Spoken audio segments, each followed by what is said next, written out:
This video is to help you with Task 1 of the Performing Arts Handbook. To go over the basics, you need to read pages 8 to 13 in your handbook. You should print or at least download a copy of your handbook. Make sure you read the specifications chart that's on page 40 in the handbook. This is going to be what tells you all of the files that you need, how many pages they should be, what kind of files they should be. So that one's really important. Make sure that you print out and look at the exemplar for your handbook that's provided as a model. Most of the handbooks have a model, so you really need to make sure that you look at this example to see really what they're looking for. And there are 5 parts to task 1. The first one is going to be part A, which is your context for learning information. This gives learning information about your school, about your specific class, and about the differences that make your job different than a different teaching job in a different district. Part B is going to be your lesson plans for your learning segment. This is going to be a set of 3 to 5 lesson plans. Part C is your instructional materials, or the actual materials that you use to teach those lessons. Part D is going to be your assessments. And again, that's assessments for these specific lessons. And Part E is going to be your planning commentary. This is where you're going to write all about your lesson plans and all about your assessments and explain why you're doing what you're doing. This is really important, and this is the part where they really look at what to grade.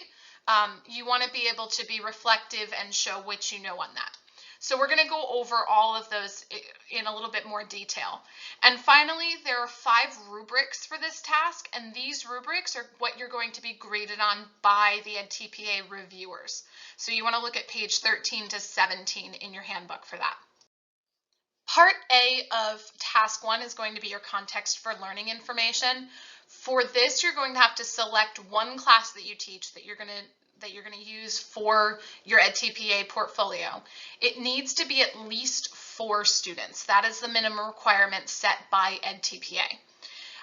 You have to complete the context for learning. Again, this is what gives all of the background about your school and about what you teach and how you teach. The template is provided under Task 1 in Blackboard, so you need to write in that template. This form also provides all of the information that you need about your school and classroom, and you should submit it with no more, no less than 4 pages. You have to include the prompts. Do not delete the directions, and make sure you're using this form, but it should be 4 pages. And the information here is relative to the class that you choose. So you're not just going to be general to your school or to all of your classes, but specific to the classes that you're using for EdTPA. For Part B, you are going to be required to write a set of 3 to 5 lesson plans. So we'll take this in a few steps. For step 1, the first thing that you have to do is you have to identify a learning segment, or a set of plans to plan, teach, and analyze. This is going to be the same set of lessons that you plan in Task 1, that you teach in Task 2, and then you're going to analyze in Task 3. And this is going to consist of 3 to 5 consecutive lesson plans that build on each other in some way. So they need to be back to back, and they need to build on each other in some way. And we'll go over that in the next step. The second step in Part B is going to be identifying your central focus. So this is going to be what is the same across all 3 of your lessons.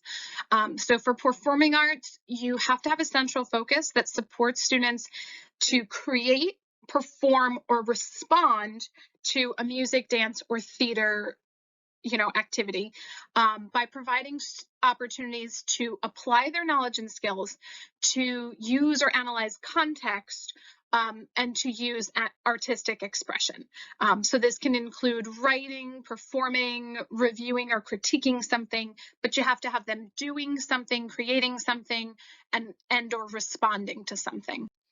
Your third step is going to be creating your standard, objective, and assessment for your lesson plans. Keep in mind that all of your lessons should start from the standard. The standard is what New Jersey requires you to teach, and it is what you need to look at to figure out what your kids need to learn, what your students need to learn. And then from that, you're going to create your objective. This is what you want students to be able to learn and what they're going to show you by the end of this lesson. So every objective needs to have three things to it, three parts. First is how will students show that they are practicing that skill, right? How are they going to actually show you that they can do this? The second part is going to be what criteria they need to show you to be successful, to show that they've really learned this and not that they need help. The third thing is going to be when during class are they going to show this and do this. So you need to have all three of those parts in your objective. And then finally, you're going to create your assessments from that.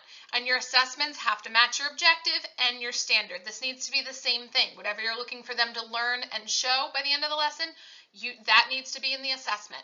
So the assessment is usually during guided practice or independent practice.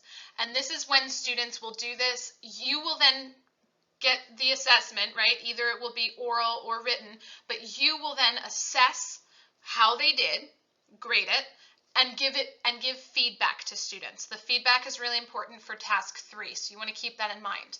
And your assessments should have a rubric, and this should align with whatever you need from them for your objective, and it should also align with your central focus. Those should all be the same thing. Step 4 is make sure you are using the provided template for your lesson plans that is on your Blackboard course. Each lesson plan can be absolutely no more than 4 pages, so that at the end you'll have a total of 12 pages for 3 lessons. Obviously it would be more than that if you have 4 or 5 lessons, but it can be no more than 4 pages per lesson. And then step 5 is that you're going to receive one-on-one feedback from your instructor through Zoom. So be ready to arrange a Zoom meeting with your instructor to get feedback on your lessons after you've submitted them. For Part C, instructional materials, this is where you're going to select and submit key instructional materials, meaning the best of your instructional materials. You're not going to submit everything that you use during the lesson, just the best of what shows what you and your students will be doing. You only get 5 pages per lesson plan to attach instructional materials, and they need to be big enough to read. So you don't want to make just tiny little boxes. You can take screenshots, you can upload it directly if it's a Word document, that's fine. You have 15 total pages maximum, 5 pages per lesson plan.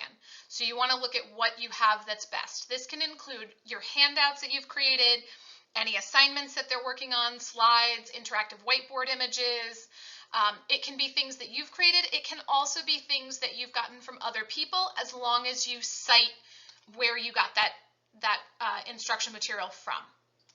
A few more things to remember for your instructional materials is that EdTPA reviewers cannot and will not click on links.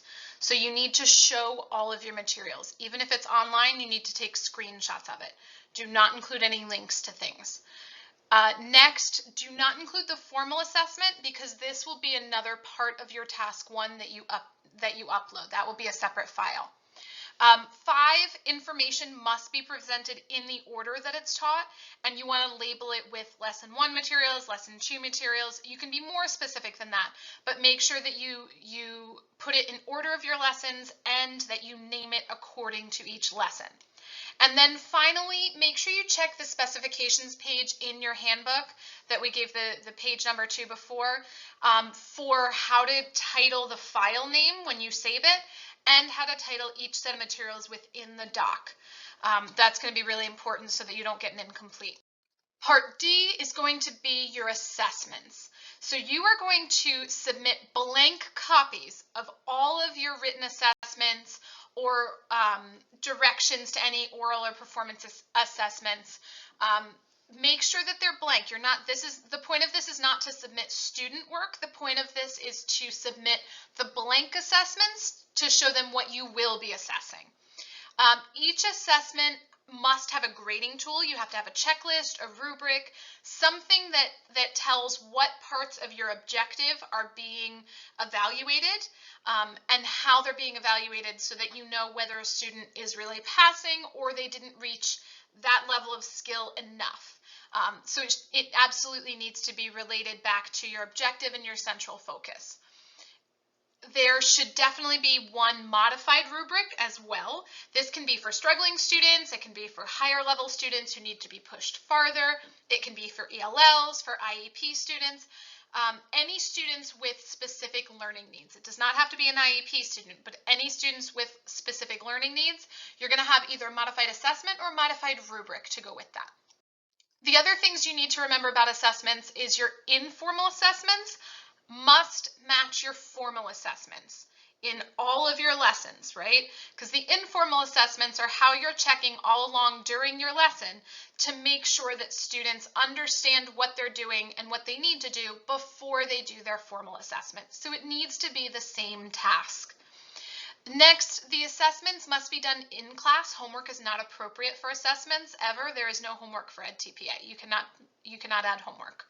And lastly, just make sure you check your specification chart again to make sure that you know how to name the files and how to title each assessment within it so that they know which lesson it goes to.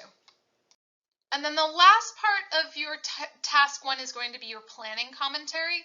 And this is going to be a lot of writing. So you want to make sure you set aside a lot of time to be able to work on this and to really be able to reflect on your lessons and on your assessments to explain why you're doing everything. For this, go back and reread pages 10 to 12 in your handbook, because that tells you exactly what you need in your commentary. The commentary must be 9 pages. 9 pages is the maximum, and if you don't do the maximum, then you probably really aren't writing enough to answer their questions. You have to write in the template. It shows you between the brackets, you have to write right there. And it does require citations, so all citations need to be at the end, and don't worry, they do not count towards your page count. Okay, question 3 is going to ask you for citations, and just remember that you must have at least 2 of them, and these need to be well-established research citations. This is not your colleague told you to, or a teacher pay teacher assignment, right? You want to make sure you go back and look at your other courses where you studied theory or where you looked at real research on education and use some of those sources to back up why you're teaching the way that you're teaching. How do you know that you're using best practices? And then when all of your parts to your task one are complete, you're going to go back and read the specification page again to make sure that you've met all the criteria. This one is really important because if you don't do this, and you don't match the specifications that they need, you can get an incomplete, which means your portfolio won't be scored and you'll be paying the $300 to submit all over again. So you want to make sure you follow the specifications page. You also want to look at each rubric against your work and make sure that you have at least a 3 on each. So to do this, you want to look at the rubric progression document because it tells you what exactly they're looking for in a level 3, which is the passing score for that rubric, versus a level 2, which is not passing. So you want to make sure that you look at those rubric progressions and really make sure you think that your portfolio is hitting those 3s, 4s, or 5s. And then finally, just make sure that you have everything on here. Make sure everything is complete. You can always come back and rewatch this video. So good luck.